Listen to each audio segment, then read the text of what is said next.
How much should one painter earn you? Most painting contractors cannot answer this question, haven't the foggiest notion. We're going to clear all that up in this training video. Make sure you watch it till the very end. Yesterday, I had a new member join. He was a painting contractor since 1999. His business had been flatlined. He wasn't making what he should have. And as I went through the diagnostic, obviously he was missing tons of basic business systems, and we're going to help him install those through our program and mentoring. But he said something to me that urged me to record this training video in advance of our Hiring and Recruitment Bootcamp, and that is on March 5th. We would love for you to join us, March 5th. It'll be from 11 a.m. to 5 p.m. Go to hiringpainters.com. That's hiringpainters.com. And we will cover everything. And we've also, because of folks reaching out to me saying, hey, Brandon, I'd really like to participate in that, but I can't afford that price right now. We have broken it up into 3 monthly payments. So it should be super easy to get a return on investment for recruiting quality painters. So what did this gentleman say to me that made me want to record this video where we're going to cover common poverty-inducing myths, inescapable core principles and systems, and the mathematics of one painter? He said, last summer I didn't make as much money as I usually did because I hired too many painters. I carried too much overhead. And I immediately said to him, buddy, painters are not overhead. Painters are the source from which all income is derived. And the reason he didn't understand this is because he had lots of misconceptions about how to accurately estimate price and monitor projects relative to painters that work for him. So we're going to uncover all of this. So let's talk about first some common poverty-inducing myths. I know that spring is coming up, and you probably hate the idea of turning down work, of getting booked so far out you lose jobs, but you may have also just struggled to hire painters, and you've had bad experiences, and so you have kept your company super small, or you've got folks on staff now that you would prefer not to work with, but you don't have a choice because your hiring and recruitment systems are non-existent or very primitive. We can fix that, right?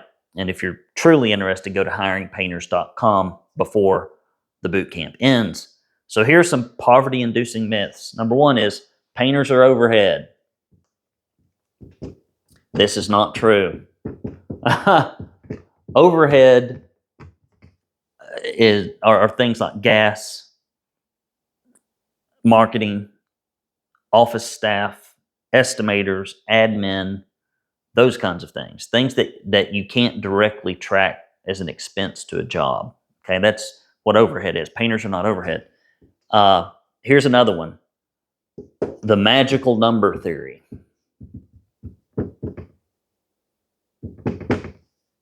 And this is where painters think, if you've got more than this number of painters, more than 10, more than 6, more than 7, more than 3, like magically, all the money in a painting business evaporates, as if people that have 50, 60, 100 painters are just hiring them out of kindness of their heart and they're not making any money off their labor. This is completely untrue. Here's another one. This will make you broke quickly. Love marketing, sales, hate recruitment and hiring. This is a big problem. I see it all the time. It would be like if you love piling rocks into a cart and hauling them, but you didn't love getting more than one donkey. Well, that's fine.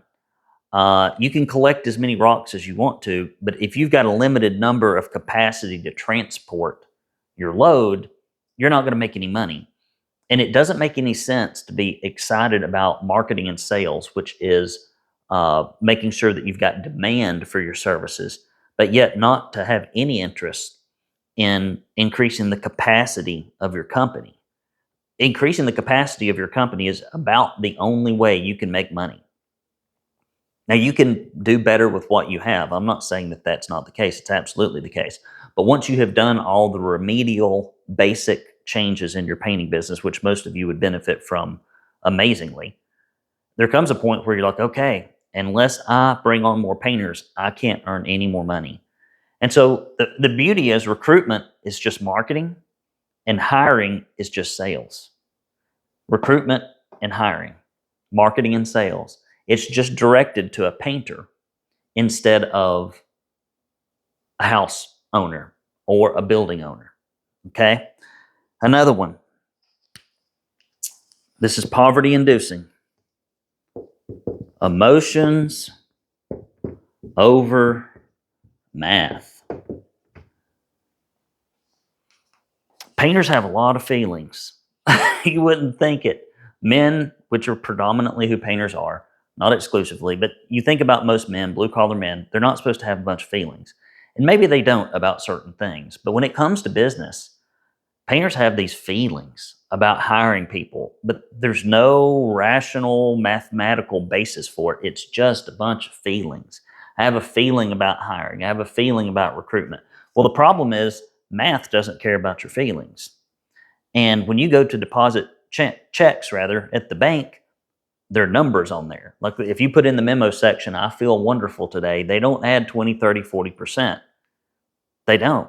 It's all math. And recruitment, hiring, and some of the things we're going to cover today, it's all math.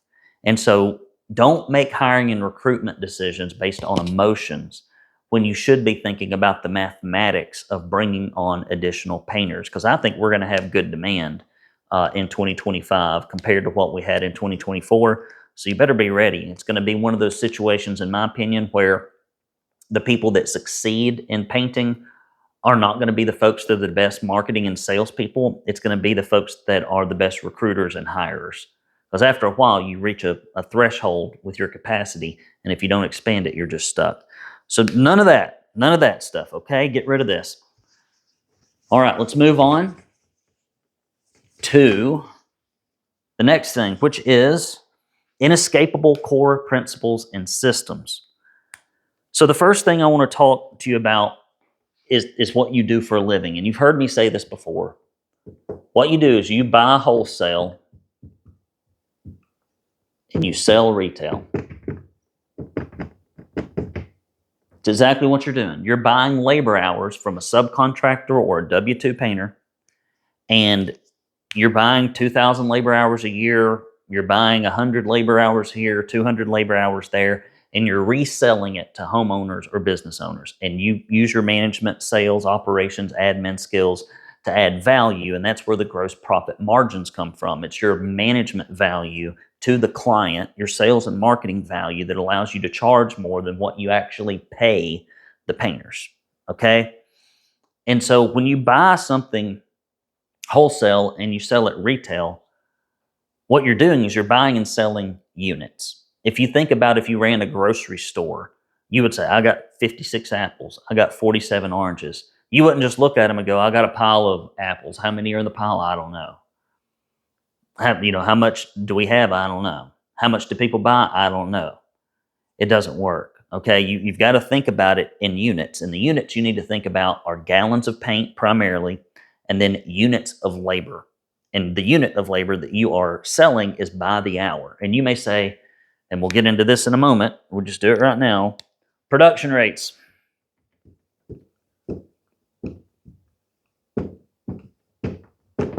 And job costing. These two things are related to one another. And without them, you cannot succeed in this business. If these two things are broken, production rates and job costing in your company, I don't care what else you do. You can watch a billion YouTube videos. You can cruise the internet. You can ask how much would you charge on Facebook groups. It won't make a difference. Production rates is where you walk and go, okay, a guy can paint 150 square feet an hour of wall in this area. There are 1,500 feet. Therefore, there are 15 labor hours in this project. Okay? That is how it works. Very simple. And so if you do not do this in this fashion, if you do not know how many linear feet of trim a painter can paint in an hour, how long it takes to paint a door, you're going to be in trouble, because in the end, even if you pay subcontractors they're still paying their guys by the hour. So you're buying labor hours whether you realize it or not. And even though you're pricing by the square footage of the floor or the wall, which doesn't work at all. It's a thing that GCs teach you to make you dumb about how much money you're making so that you just work like crazy without making money, but you don't know. You got to use production rates. You got to come up with an hourly target based on real production rates, not a guess, not an educated guess, not your experience, because it will be wrong. And then you've got to do daily job costing to see, okay, how many labor hours were sold? How many have been used? Did we hit the target? What's our gross profit? Okay. Number 2, charge rates. Should be based on the market, charge rates. So what should your charge rates be?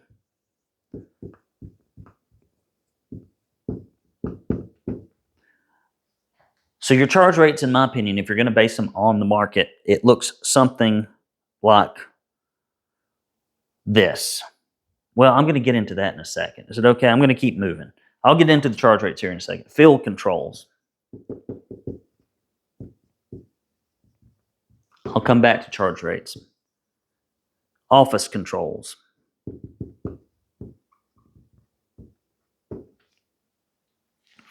So, and then I'm going to put as a bonus down here, performance pay.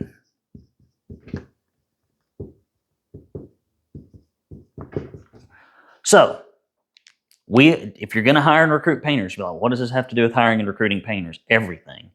Because if you don't understand how the money flows through your business, if you don't understand how you make money, you will very foolishly fail to recruit and hire, fail to invest in resources or systems. Like because you don't know what the math is, you can't make an informed decision. It'd be like, should I buy this car?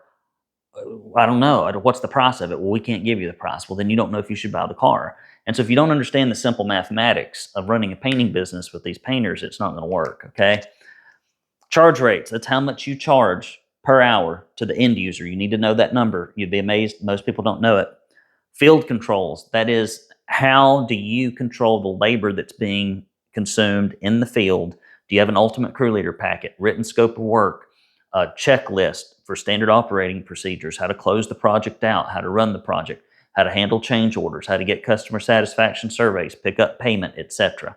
And then office controls. That's how do you manage projects between the office and the field so that you don't have to physically go out, start every job, check on every job, close every job out. That's not scalable, doesn't work. After about 3 crews, you'll be going crazy. And then bonus performance pay. It is always good if you can align the pay of your painters,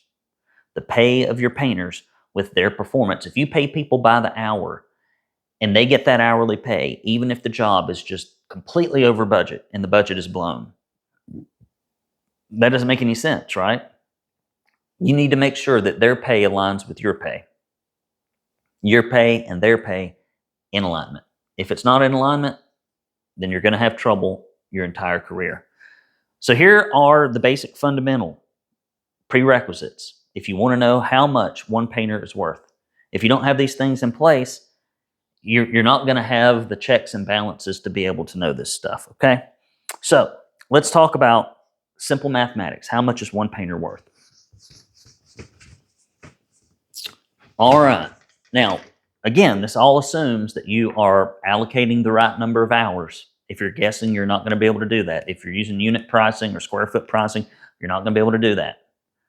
It assumes that you're going to job cost on a daily basis to see if your predictions of how long it takes to deliver a project meet the expectations of what actually happens in the field. So, let's talk about a few other simple mathematics. Now, I'm going to go over some charge rates here. And many of you, especially the ones of you that are broke or poor, you're going to argue with me about this. Okay, I'm going to put some numbers up here and you're going to immediately go, well, you can't do that in my market. Well, this won't work. And that is how poor people talk in their head, right? Instead of taking information and trying to process it and grapple with it and figure out if it's accurate or not, or change the way they're doing things, every new opportunity is met with a no, no, no, no, no later, no, no, later, later, no. Okay, so I want you just to open your mind for a little while and go, this guy may be completely 100% accurate about what he's talking about, okay? Because I am. I absolutely am, because I've seen it hundreds of times. So here's the first thing. To get premium prices, you have to have a couple of things in place. You don't have to have it, but it helps remarkably. If you've got a customer list of people and you hardly ever talk to them, like you send them a Christmas card, or maybe you don't even have them in a database, that's going to hurt your ability to charge a premium price, because the relationship with the client and the quality of the lead has a lot to do with whether or not you can command these premium prices. Number two, if you've got an email or PDF sales process, hand them a business card, follow up for about 10 days with a couple of emails and maybe a text message, and then you quit. If that's your sales process, and that's about all there is to it, it's going to be very hard to command these premium prices. Okay, I can't teach everything in every training video, but I also feel like it would be foolish for me not to tell you that those things need to be in place. Okay, let's assume that those are either in place or that there's enough demand in your market to make this work, which I assume there probably is. That doesn't mean that, basically, if you don't have reactivation and retention in place, can you still get these prices? Absolutely, yes. But your close rate and your transaction size are going to be smaller. Okay, that's the penalty you pay for not doing sales and marketing properly. Smaller jobs, more expensive to get, and lots of jobs lost. Okay, that's the price. So let's talk about in your area. This is how you determine how much you charge per hour. Let's say that an A-level painter gets paid $25 an hour. Well, you can't get a painter for $25 an hour. I don't want to hear that crap. Turn that mental dialogue off. I can hear it right now. Okay? Turn it off. If it's 30, put 30 in here, okay? Like, just change the math. Average A-level painter is 25, and let's say an A-level crew lead gets paid 35. Well, if we add those two together, that is $60 an hour. Okay? No, is that right? Yeah, that's $60 an hour. Okay? So we need to average these. Why do I just average one A-level painter and one A-level crew leader? Because I like two-person crews. In both sub situations and in W-2, two-person crews are the way to go. They work better than any other arrangement. If you got a big job, put two-person crews on them. Any bigger than two-person, they're harder to manage, doesn't work as well. So 25 plus 35 equals 60. Now, you've got to add in what I call labor burden, and that is usually about 1.2% or 1.2 or 20%. So I just multiply by 1.2. That's your workers' comp, that's your taxes, things that you can say, okay, for every hour of labor, it is directly costing me this much money. So if you take 6 times 1.2, what does that end up being? I think it's 36. Oh, you got to divide this by 2. It's $30 per hour. That's the average, right? That's the total. I'm sorry. And then times 1.2 would end up being $36 an hour. Okay? Does that make sense? Sorry, I got a little lost on the math here. 60 divided by 2, that's your average dollar per hour, times 1.2 is $36 an hour. Okay, the way that you're going to get your charge rate is you're going to double this, and you're going to end up with $72 an hour. Now, why do I recommend that you price your services this way? I recommend that you price your services this way because it's market-based. A lot of folks want to charge these arbitrary prices that don't make any sense. How do you find out what an average A-level painter and A-level crew leader makes? Ask people at the paint store that are good. How much are you getting paid by the hour? I'm sorry to be nosy, but we're trying to figure out what to pay our guys. Look on Indeed, look on Craigslist. What are people posting for? And then survey folks. Talk to people. Get an idea, right? If this isn't absolutely perfect, it's still going to be fine. Now, I have seen this method for coming up with the hourly charge rate to the client work in every market I've ever worked in. Ever. Ever. Rural, suburban, Canada, Australia, United Kingdom, Switzerland, the Netherlands. I could go on. Always works because it's based on the market, right? It's not based on your arbitrary, capricious whims. It's the market. Now, $72 an hour. So what does that mean to you? That means that if you come in at $36 an hour, which should be your gross profit. Does that make sense? You're charging the client $72. You are paying all in $36. So if you're paying all in $36 and you're charging $72, then $36 per hour is what I would call the contribution margin. We're not going to get into materials because I don't want to confuse you. $36 an hour, that's your contribution margin.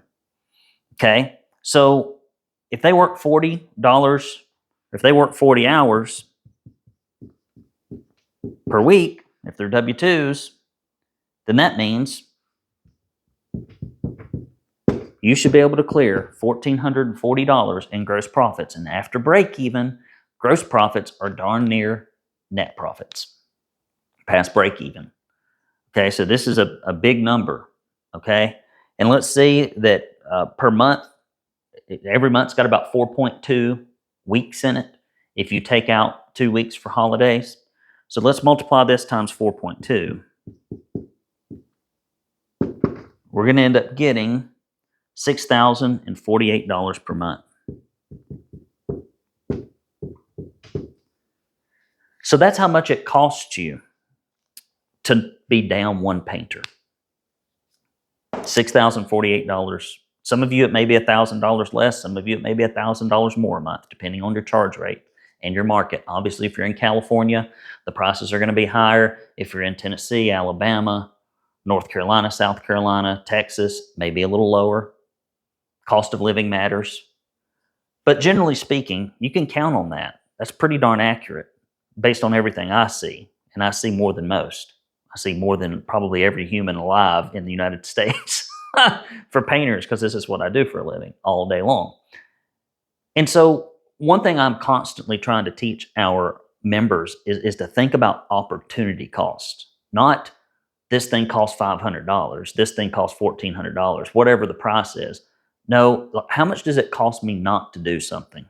How much does it cost me not to have this resource in place? And this is the hard number. If you're going to be an entrepreneur, the moment that you go from being a painter to an entrepreneur, you've got a whole new list of responsibilities and skills and tools you're going to have to use. You can't just keep being a painter who does a few business functions just out of desperation. That doesn't work. I mean, you can make a living, but you'll never make a life. And so $6,000. So if you're missing two, it's costing you about $12,000 a month. That's huge. It's $144,000 a year. But when you try to talk to people about going and finding this money through recruitment and hiring, like, they just glaze over, because painters hate hiring and recruitment. But you should learn to love it, because if there was a $144,000 job out there or a $72,000 job, you'd break your neck to get it. You would break your neck. You'd bend over backwards. You'd do whatever. You'd celebrate. You'd be happy. Wow, look, I landed this large job. When every painter, frankly, represents about $150,000 to $160,000 in revenue processed every year. One painter is as good as 2 or 3 big, huge, massive jobs. And it's funny also to me, because painters tell me all the time that their number one difficulty, not to say that it is the number one difficulty, but it is real close to the top. They'll say, my biggest difficulty is hiring and recruiting good painters. But then you ask them, do you spend any money on it? Do you have any processes for it? Do you have any systems for it? Do you allocate any time on your calendar to do it? Do you have any processes for assessment or anything? And they're like, no. So it's like, I want this thing to be fixed, but I don't have any intention of spending any time, money, or effort to fix it. Well, it's not going to get fixed. It's like painting a house. What if I want the house painted, but I'm not willing to do any of the work to actually paint it? Will it ever get painted? Nope. If I spend $50 on painting a house when it really requires $6,000 of labor and material to get it painted and hard costs, is that thing going to be painted after $50 is spent? Nope. And so hiring and recruitment's the same thing. It's just like painting a house. It is a project. It is a project, and projects require time and money to be invested to fix them. Knowledge, tools, processes, and some money in marketing, and some time in sales. Okay, remember, recruitment is marketing, hiring is sales. So If you don't understand these basics that we've gone over, production rates, job costing, field controls, office controls for projects, Brandon at paintersacademy.com. Email me. Let's get on the phone. I'll do a diagnostic for you. You may not like what I tell you, but I will tell you the truth. Okay. And I will tell you about the effort required to fix your company. If you specifically have a hiring and recruitment problem, go to hiringpainters.com. Hiringpainters.com. I'm doing this workshop. We have broken it up in installments of $4.99 so that you can easily, at $1,400 a week, like if you find a painter and they work for you a week, you will pay for the course in advance before the next payment is due. It's very simple. Why people have emotional feelings about mathematics, I don't know. I can't explain it. I'm not a counselor. I'm just a coach. But if you have these emotional feelings about hiring and recruitment and you don't understand the math, you will forever be poorer as a painter than if you get good at recruitment and hiring. And I'll close with this. There are a lot of things in my business that I'm not very good at, that I don't like doing. And so I'll put them off. And sometimes it costs me a lot of money as a coach in the APPC. But I've also learned to hire people to do that type of stuff. But the truth is, there are often times in your business where you just have to get good at doing something you don't like, or that you think you're not naturally inclined to be good at. It could be sales, it could be marketing, it could be operations, it could be admin, finance, whatever it is. You're like, oh, I'm not any good at that. I don't like it. Well, you got to suck it up, Buttercup, because you own a business. You bought the ticket. Now it's time to take the ride. And often that means learning new, uncomfortable things, investing in things so that you can get better at them. And so if you like any of this information, Brandon at paintersacademy.com, or join us for the Hiring and Recruitment Bootcamp, hiringpainters.com. I hope to see you there. Take care. Love you. Mean it. Until next time, it's BL with the Painters Academy signing out. Please do hit the subscribe button. Follow us wherever you get your podcasts. We got all this information wherever you need it. Take care, guys. See you next time.